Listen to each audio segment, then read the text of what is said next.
We're in the middle of a sermon series on the Ten Commandments, and today we're talking about the Fourth Commandment, which is to rest. And I'm enthusiastic about this one because we've just had May, and May is hard on a lot of us. You have the end of the school year stuff, you have exams to take, you have school field day, the award ceremonies, you have exams to grade, you have lots of end of the school year things. And many of us just feel like we drag ourselves to the end of May, and we're hoping that with June things will get easier. Sometimes they do. You know it's bad when the doves in the trees outside your window at home go, file folder, file folder.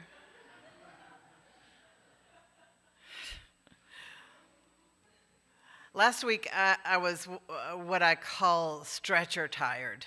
Now, stretcher tired is, it comes from this time many years ago when I had two small children, and I was driving, I came upon an accident, and the EMTs were there, and the fire department was there.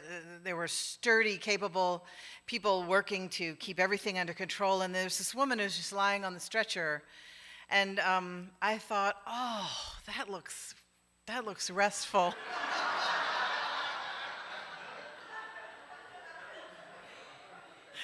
You know, usually it's a good day when you don't have to take a ride in the ambulance, but that day, I just thought, all these capable people are taking care of her and attending to her, and they're gonna take her to the hospital and give her things to make her feel better. And I was telling a group of my congregants in South Carolina this, and there was an EMT who's standing there, and she said, "Oh, no.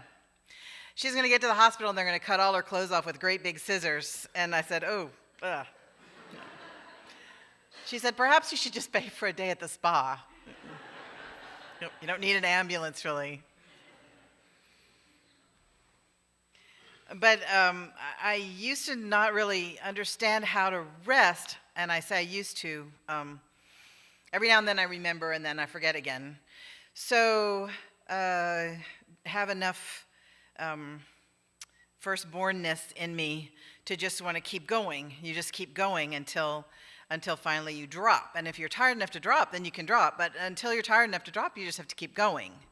And the idea of just resting a little bit when you're kind of tired, not completely tired, is a new one to me every now and then. And so I try to remember.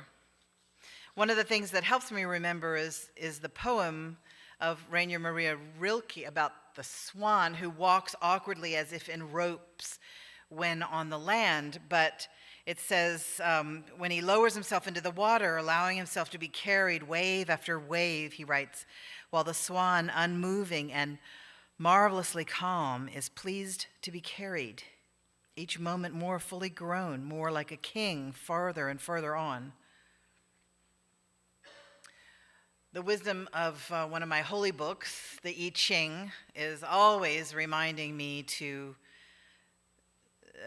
consider not doing.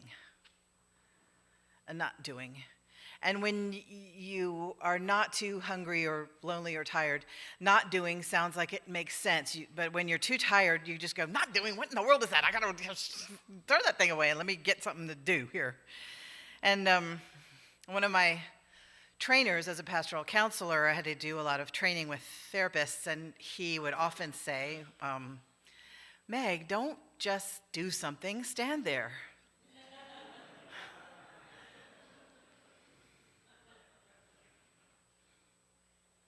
I think about that soul and the swan and what it means to get out of the area that is not your element.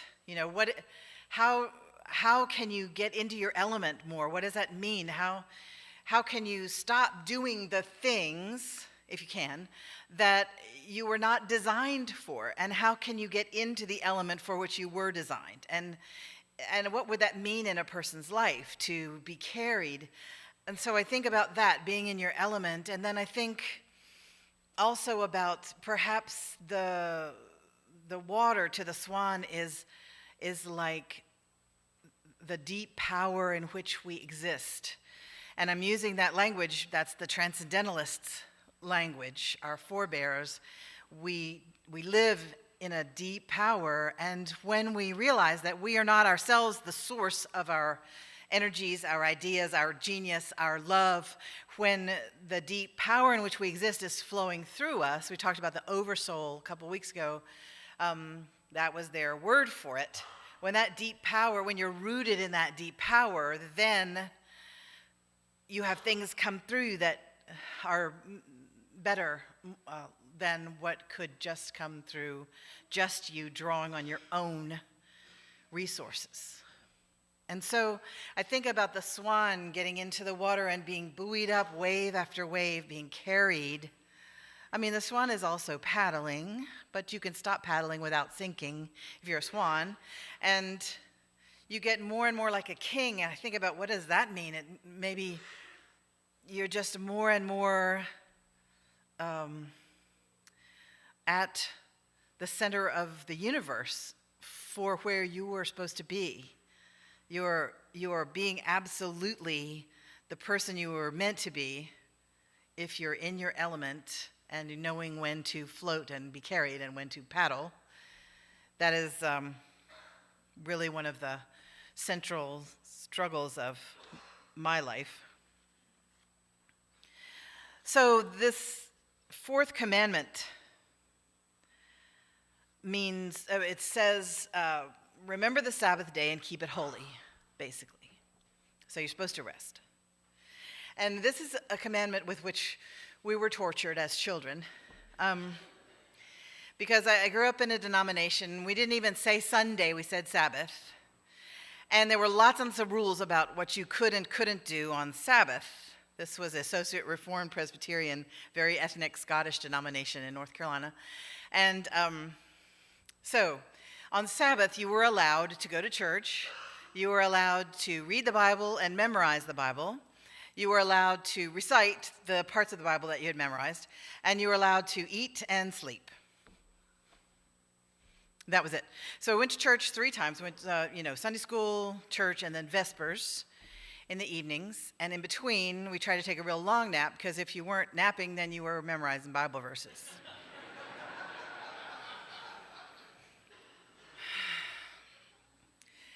And it came in handy. I don't know if I've told you this story. I think I have, of my grandmother's family. There were 13 children in the family, and each of those children had to recite a Bible verse before dinner every night. So 13 kids having to recite Bible verses, and the youngest 2 were 2 boys, and they were always in trouble. And one of them, Uncle Sad, his real name was Walter, but nobody ever called him that. Uncle Sad was at a table by himself because he'd been bad. And so everybody else recited their Bible verse and came to Uncle Sad, and he said, "Thou preparest a table before me in the presence of mine enemies."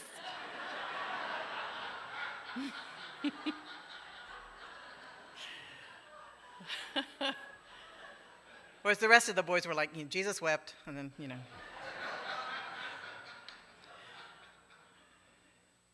So my mother would enforce these rules because she kind of believed in them, but she also found ways through the loopholes. So on Sabbath, you weren't allowed to play any games, but we loved the game of battleships. When you make your paper into a grid, and then you put your battleships on the grid, and you guess numbers in the grid and see if you can hit each other's battleships. So on Sabbath, instead of battleships, we played Going to Jerusalem. And and you had mules, you put your mules in the grid, and your opponent was throwing rocks at your mules trying to hit them, because it was a really dangerous trip going up to Jerusalem through the gorges. Yeah. So the 10 Commandments were given to a group of people who had been enslaved their whole lives. And their parents had been enslaved, and their grandparents had been enslaved. Back for 400 years worth of generations, these people had been enslaved, and that is a consciousness shaping circumstance to be in. And so you don't really have to wonder very much whether or not having freedom was a wonderful and yet mystifying gift.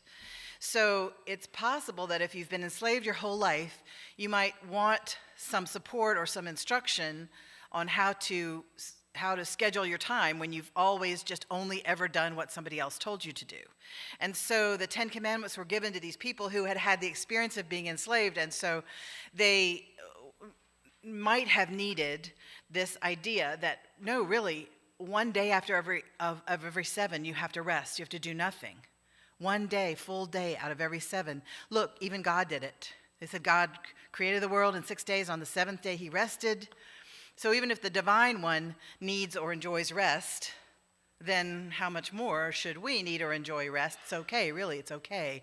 You can do nothing for a whole day. Just remember the Sabbath and keep it holy. And I think that was part of the remedial, the restoration, the healing of a people who had been enslaved for that many generations, just to be really instructed to rest.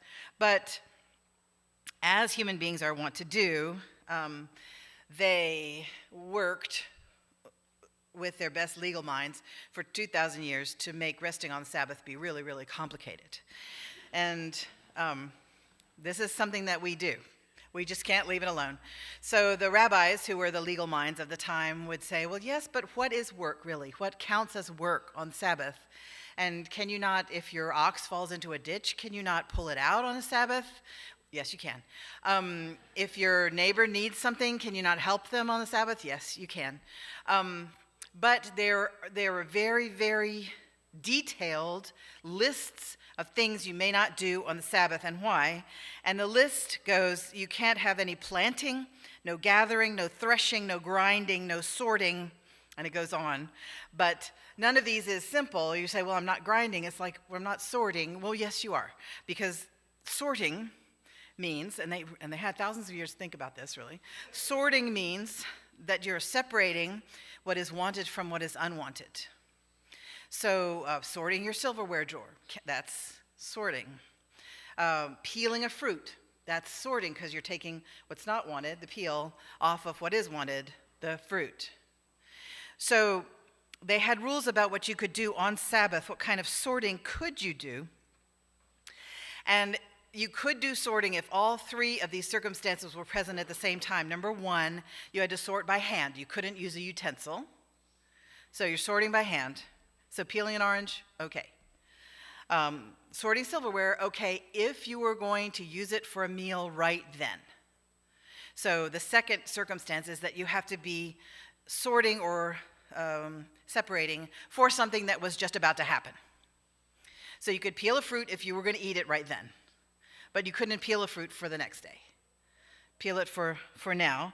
And the third circumstance that had to happen was that you had to take the good from the bad rather than the bad from the good. All right, so if you have a bag of beans, you're going to make them for supper. You know, you open the bag and then you have to sort through it to get those little stones out sometimes. But you have to do it by hand, and you have to do it only if you're going to eat the beans as soon as they're ready. And you have to take the beans from the stones instead of the stones from the beans. So this is the level of complexity to which the commentary had raised rest on the Sabbath day. And it's just like human beings to make a commandment to rest and then make it so complicated you have to call your lawyer before you do anything to figure out whether this is resting or not. And this is just how we are. We make resting very complicated and hard, and we make it kind of, we deride it a little bit. Just for the last hundreds of years, we've derided resting and idleness. Idleness has been really derided by old religious grandmothers, you know, idle hands are the devil's workshop, I think some people's grandmothers used to say. Mine didn't say anything. My grandmother, bless her heart, she didn't like drinking and she didn't like cards. But as long as you weren't drinking or playing cards, You're all right, except whenever I drove her around, she would go, "Oh, my conscience," and grab the dashboard.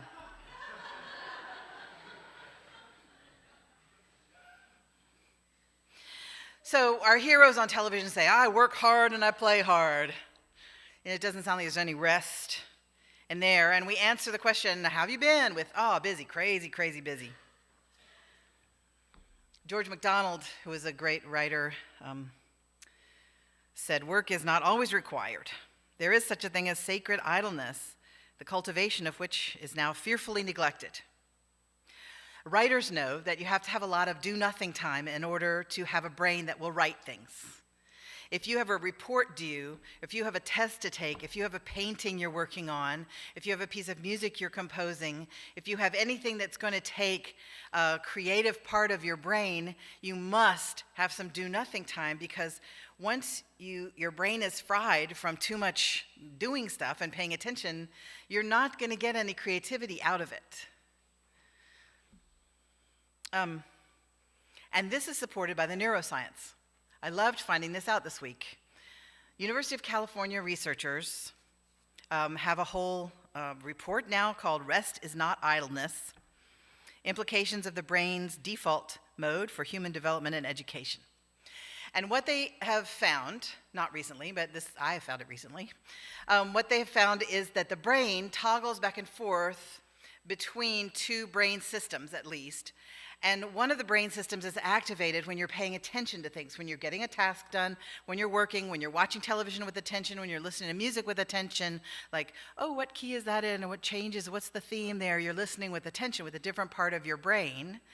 When you're doing anything with attention, even video games, I'm sorry to say, your brain is engaged in this attention mode. But your brain toggles into another mode, into a different system, which they're calling the default mode network, when you're just letting your mind drift, when you're daydreaming. And what they found is that the daydreaming mode, or the default mode system, is necessary for accessing memory, for processing the present, stimulation of the present, and for planning for your future. These are the things that are enriched when you just let your mind drift and when you daydream a little bit. And sometimes when you're overwhelmed, your brain just demands that you do it.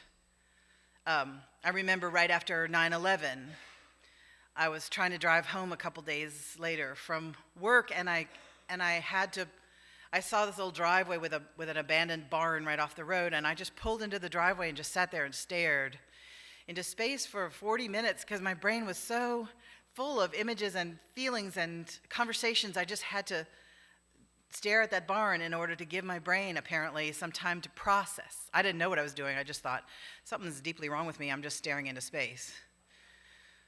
But staring into space doesn't mean something's deeply wrong with you. It just means your brain is trying to process. And a lot of people who are going through a terrible grief or a divorce need that time for their brain to just drift and process what's happening.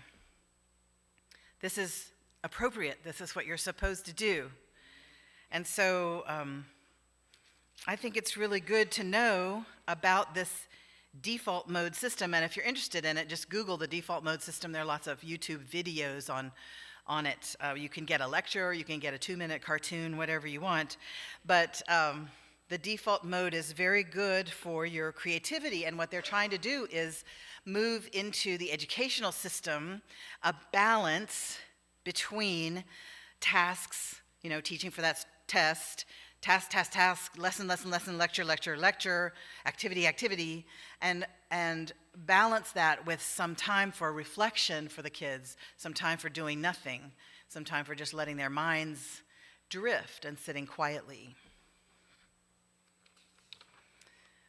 I think that is a kind of Sabbath, and I think it would be good for us to be aware that it's really good, and since we're Americans, we have to say it's really good for our productivity to let your mind drift, to daydream for a while, to just sit in the backyard and watch the clouds or do pretty much of nothing. So try to figure out how to put a Sabbath time in your day or a Sabbath time in your week. It might just be hanging out with friends or listening to music in a desultory way or just watching the chickens in your backyard or whatever you like to do that makes your mind drift. And you will find that you are more rested that way, I imagine. I'm going to end with this poem by the patron saint of Unitarian Universalist poets, Mary Oliver. It's called The Summer Day. Who made the world? Who made the swan and the black bear? Who made the grasshopper? This grasshopper, I mean, the one who has flung herself out of the grass, the one who is eating sugar out of my hand, who is moving her jaws back and forth instead of up and down, who is gazing around with her enormous and complicated eyes. Now she shifts her pale forearms and thoroughly washes her face. Now she snaps her wings open and floats away. I don't know exactly what a prayer is. I do know how to pay attention, how to fall down into the grass, how to kneel down in the grass, how to be idle and blessed, how to stroll through the fields, which is what I've been doing all day. Tell me, what else should I have done? Doesn't everything die at last and too soon? Tell me, what is it you plan to do with your one wild and precious life?